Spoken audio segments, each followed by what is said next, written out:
예, 오늘은 사도행전 19장과 20장, 바울의 3차 선교 여행에 대해서 우리가 함께 나누려고 합니다. 이제 사도행전 19장 이후가 되면 이제 바울 사역의 후반부를 우리에게 보여주죠. 저는 사실 바울이 1차, 2차, 3차에 걸쳐서 선교 여행을 떠나는데 저는 앞부분보다는 뒷부분, 후반부, 마지막 바울이 로마로 향하는 그 길이 더 마음에 와 닿습니다. 왜냐하면 사실 바울의 사역에 있어서 이제 전반부 많은 사람들에게 또 교회와 또 성도들에게 인정을 받으며 사역이 점점 성장하는, 부흥하는 그런 과정도 의미가 있고 우리가 배울 점이 많지만 오히려 우리는 어떤 정점에 이르러서 사역이 점점 쇠퇴하는, 뭐 힘이 빠지는, 좀 더 좋은 표현으로 하면 좋은 마무리, 다시 말하면 내리막길을 내려가는, 사실 그런 모습을 우리가 성경을 통해서 더 많이 배워야 하지 않나 생각을 합니다. 왜냐하면 성경의 많은 부분이, 특별히 예수님께서 가르쳐 주신 말씀 가운데서는 올라가는 길보다는 내려가는 길에 대한 표현이 더 많다는 사실입니다. 예수님께서 직접 제자들에게 그렇게 말씀하시죠. 누구든지 우두머리가 또는 높은 자리에 오르기 원한다면 낮은 자리로 섬기는 자가 되어야 한다라고 말씀하시지 않았습니까? 그것은 어떤 방법적인 것을 우리에게 보여주시는 것이 아니라 세상에서 우리에게는 올라가는 길도 많지만 그러나 우리가 자발적으로 자진해서 내려가야 하는 그런 길도 우리에게는 많이 있다라는 것을 보여주시는 거죠. 또한 세상에서는 올라가는 길은 긍정적이지만 내려가는 길은 부정적으로 봅니다. 사실 사역에 있어서도 점점 성장하고 확장하는 것은 하나님의 은혜와 축복이다 라고 이야기하지만 어느 순간 정점에 이르는 후에 사역이 축소되고 약해지고 점점 기울어져 가는 상황이 있어서 그것은 하나님의 심판, 책망, 진노가 아닌가, 우리는 그렇게 판단할 때가 많은데요.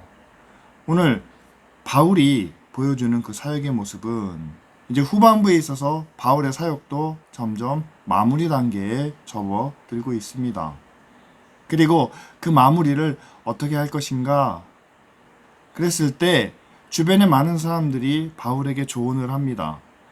좀 더 긍정적인, 뿐만 아니라 많은 사람들에게 은혜를 나타내는, 그리고 바울 자신도 고난과 어려움을 피할 수 있는 그런 마무리를 주변에서 권하지만 바울의 선택은 그렇지 않았다라는 사실이죠. 따라서 우리가 바울의 3차 전도 여행 그리고 그 후에 이어지는 로마로 향하는 바울의 여정을 통해서 우리 함께 보길 원하는 것은 하나님이 우리 인생을 인도하실 때에 하나님의 은혜 가운데서 우리가 성장하고 부흥하고 위로 올라가는 그런 시간이, 그런 과정이 분명히 있습니다.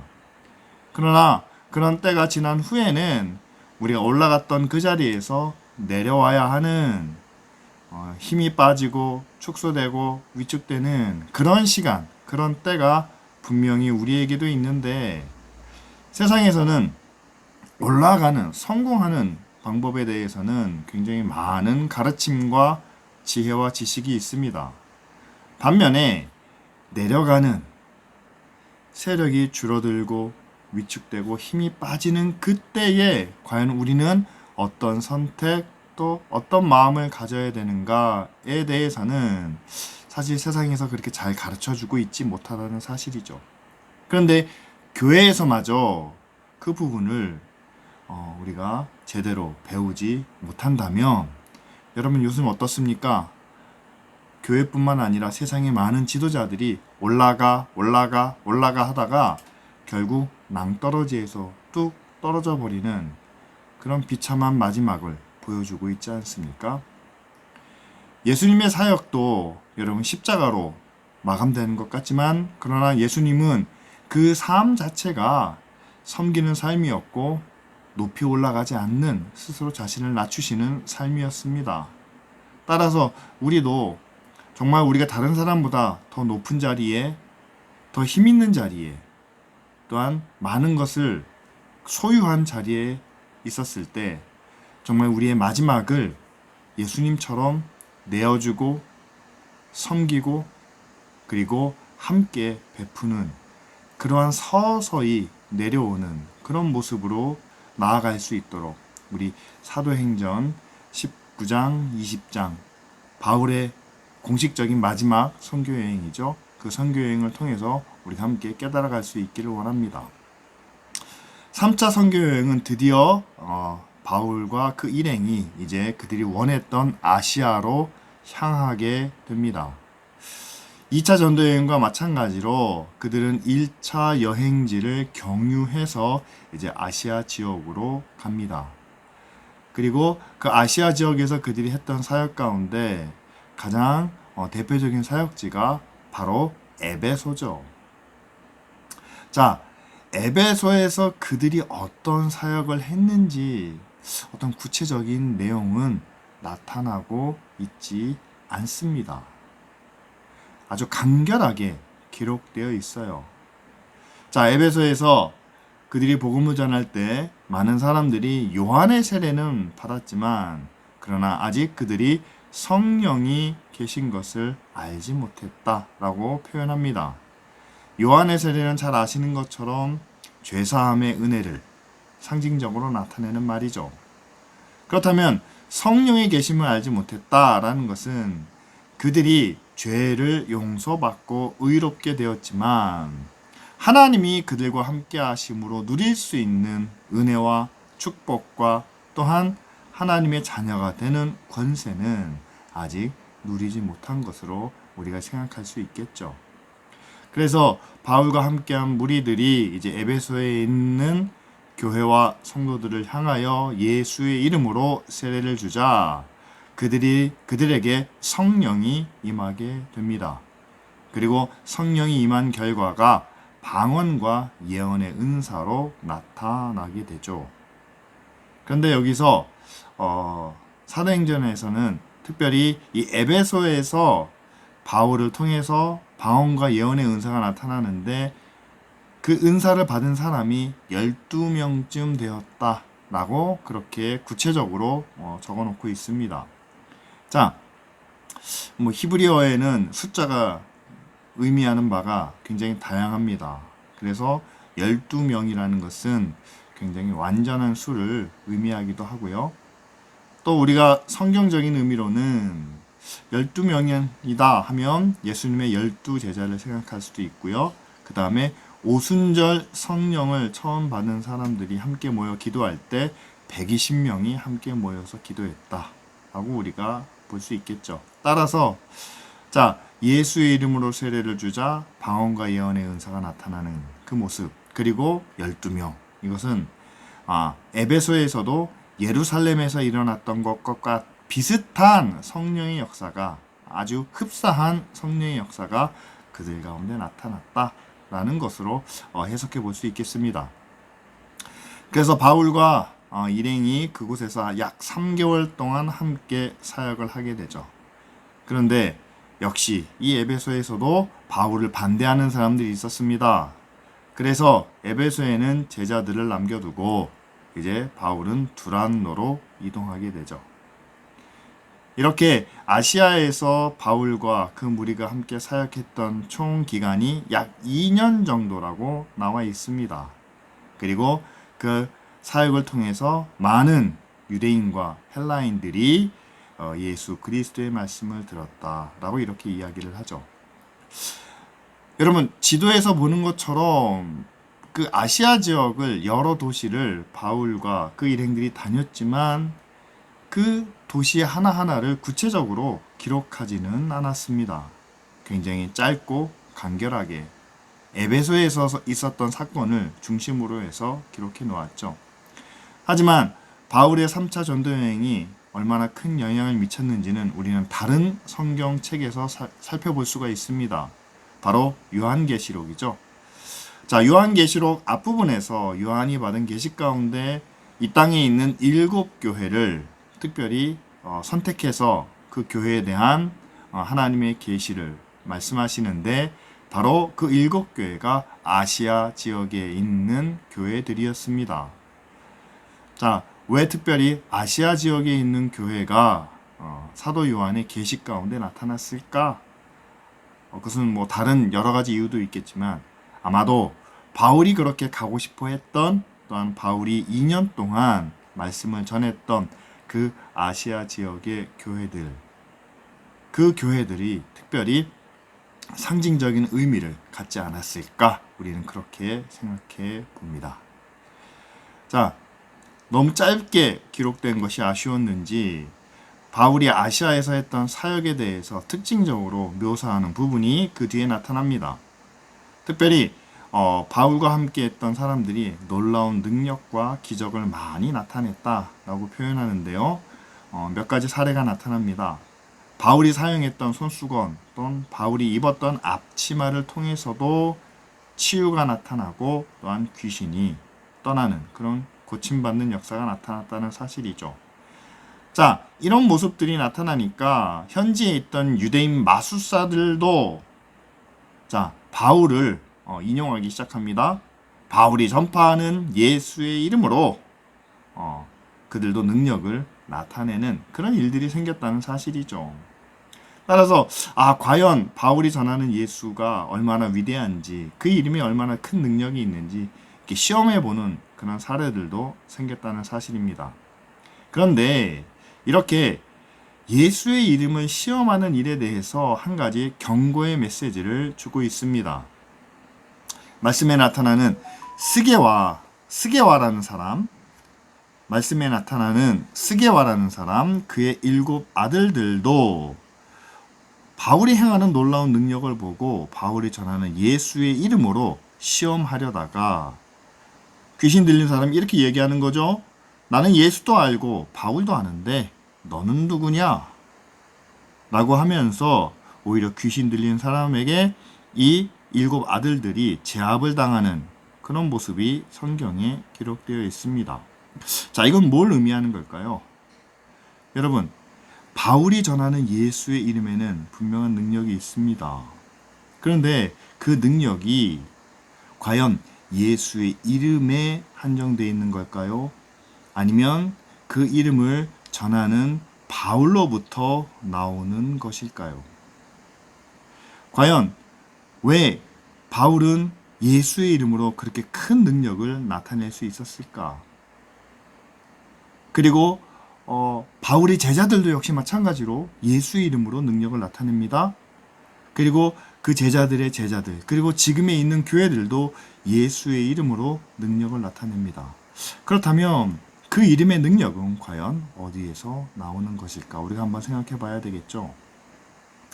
예수의 이름만 이 능력이 있다면 아마 유대인 마술사들이 예수의 이름을 언급했을 때 똑같이 능력이 나타나야 하는 것이 맞습니다.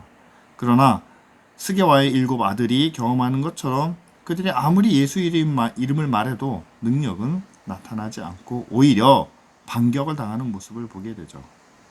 그렇다면 과연 병을 고치고 귀신을 떠나게 하는 그 능력은 어디에 있는 것일까? 여러분, 예수의 능력은요, 예수님께만 있습니다. 하나님의 능력은 하나님께만 있습니다. 따라서 하나님이 그 능력을 통해서 일하시는, 다시 말하면 하나님께서 자기 대리인을 세워서 자기 능력으로 일하게 하시는 그 사람에게는 하나님의 이름으로 능력이 나타난다는 사실이죠. 하나님께서 천지를 창조하신 후에 아담에게 그 권세를 주셨습니다. 하나님을 대신하여 모든 동물들에게 이름을 주는 그런 권세를 주셨죠. 그래서 아담이 부르는 대로 그것이 그 동물들의 이름이 됩니다.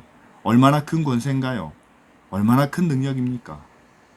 지금도 하나님께서는 자기 이름을 통해 또는 자기 능력을 통해 믿는 사람들로 하여금 하나님의 이 일을 하게 하십니다.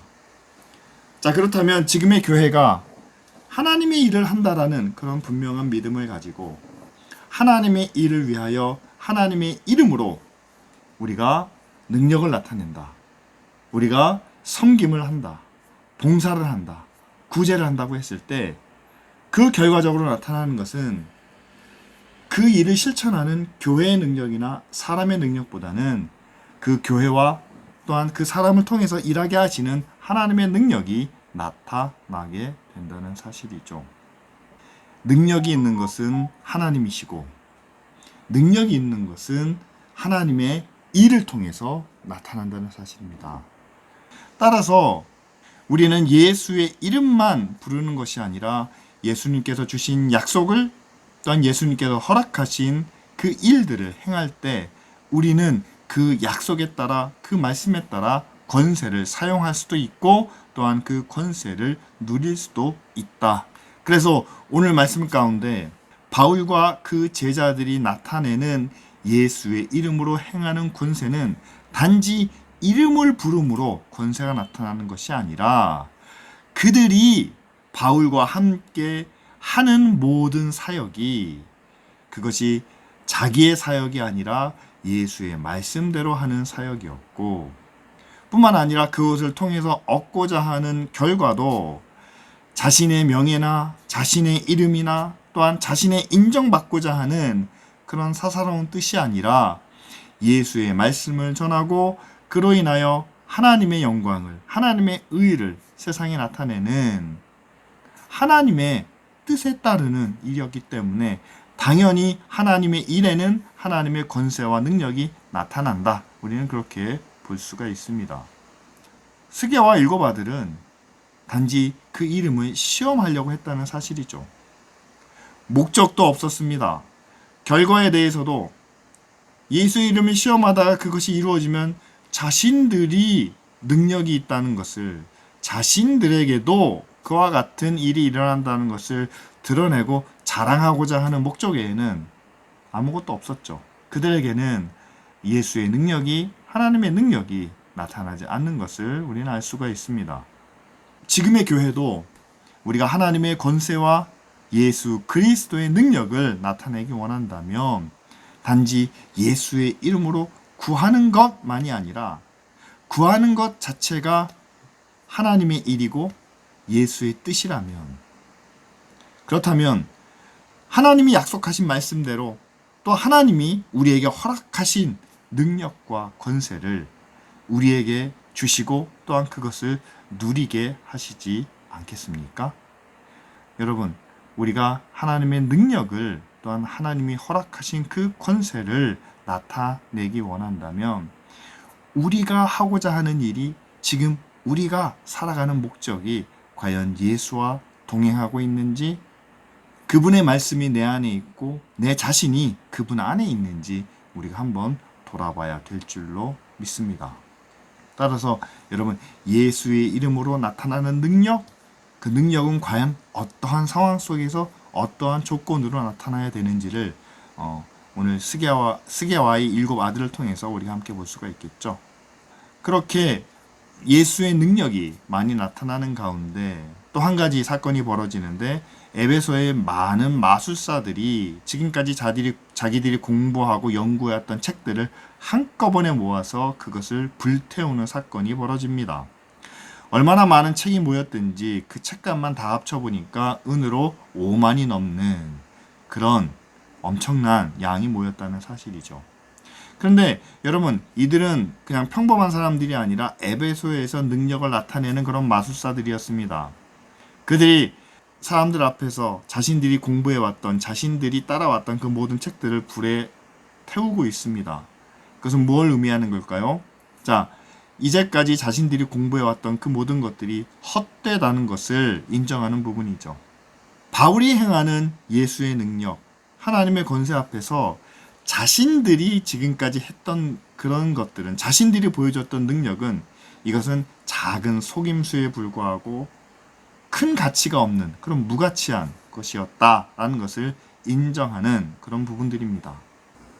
우리가 이 에베소의 마술사들이 그 책을 모아서 사람들 앞에 불태우는 모습을 보면서 우리 자신의 모습도 한번 생각해 보게 됩니다. 우리에게도 우리가 지금까지 살아오면서 쌓아왔던 지식과 경험과 세상적인 지혜와 능력, 사실 많은 것들이 있죠. 그런데 그 모든 것들이 바울이 전하는 예수 그리스도의 복음, 그리고 하나님의 나라, 하나님의 구원을 위한 그런 예수 그리스도의 능력 앞에 과연 얼마나 가치가 있고 얼마나 능력이 있는가 우리가 한번 비교해 볼 수 있겠죠. 그리고 이들은 자신들이 행하는 그런 마술적인 행위, 능력들이 바로 예수의 능력과 대치된다는, 거스른다는 그런 사실 때문에 그것을 다 사람들 앞에 내려놓고 불에 태우는 모습을 보여줍니다. 만일 우리에게도 우리가 지금까지 살아왔던 우리의 삶의 방식, 우리의 삶의 능력, 우리의 삶의 방향이 하나님의 구원과 예수 그리스도의 십자가와 배치된다면, 다시 말하면 그것을 거스른다면 우리는 얼마나 그것을 하나님 앞에 내려놓을 수 있는지, 이 마술사들처럼 그것을 모아서 불에 태울 수 있는지 한번 생각해 봐야 되겠죠. 하나님의 말씀과 일치하지 않는, 그리고 하나님의 구원, 하나님의 사랑, 하나님의 의와 거스르는 그런 부분들에 대해서 우리가 얼마나 어디까지 우리가 그것을 내려놓을 수 있는지, 우리 자신을 변화시키고 새롭게 할 수 있는지 한번 도전해 볼 수 있는 말씀이라 생각이 됩니다. 많은 사람들이 바울의 복음을 듣고 따를 뿐만 아니라 마술사들까지도 자신의 능력을 포기하고 그 책을 불태우는 모습을 보고 데메드리오라는 은장색, 은으로 만든 우상을 사람들에게 기념품으로 팔기도 하고 또한 신전에 납품도 하는 그런 사람이었을 겁니다.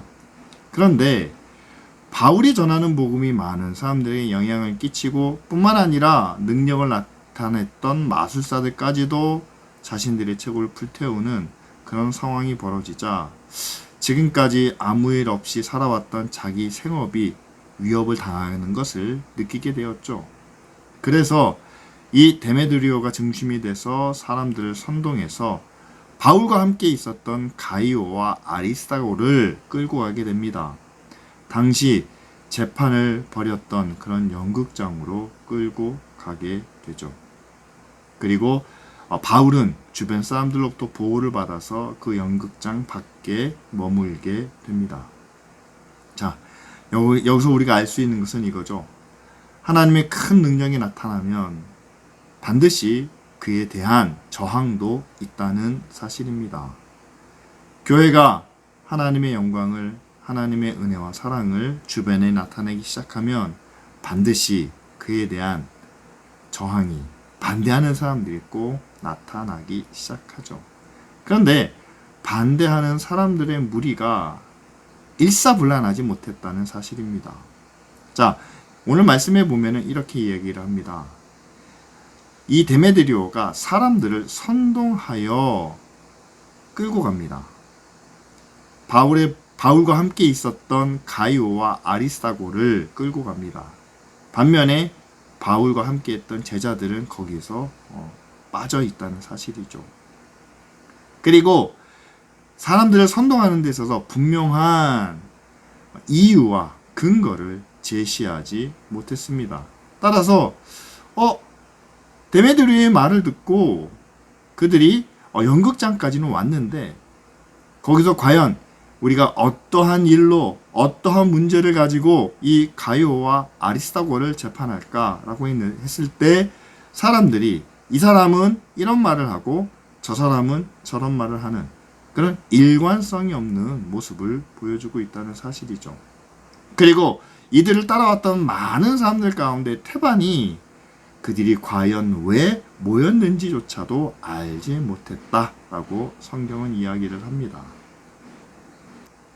결국 이 에베소 사람들이 이 바울의 복음에 반대하고 저항했던 이유는 단 하나, 바로 유대인에 대한 혐오와 반감이 아니었을까 우리는 생각할 수 있겠죠. 왜냐하면 그들이 그 연극장에서 외친 소리는 아주 짧은 구호였습니다. 바로 에베소 사람의 아데미여. 에베소가 섬기는 신은 아데미 여신이었습니다. 그리고 이 데메드리오도 그 아데미 여신 상을 만들어 자기 생계를 유지했기 때문이죠. 따라서 에베소 사람의 아데미여, 아데미만이 우리의 신입니다.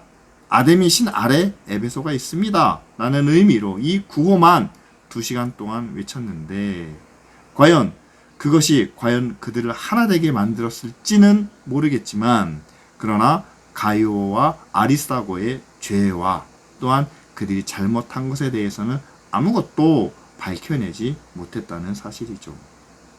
여러분, 지금도 이런 모습들을 우리가 살펴볼 수 있습니다.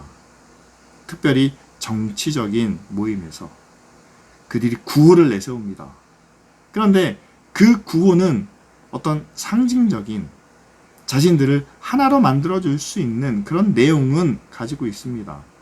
그러나 과연 그것이 어떠한 이유와 어떠한 논리로 상대방의 잘못을, 상대방의 허물을 지적해 주는지는 말하지 못하고 그저 우리는 이렇다라는 것만 보여주는 그런 결과라는 사실이죠.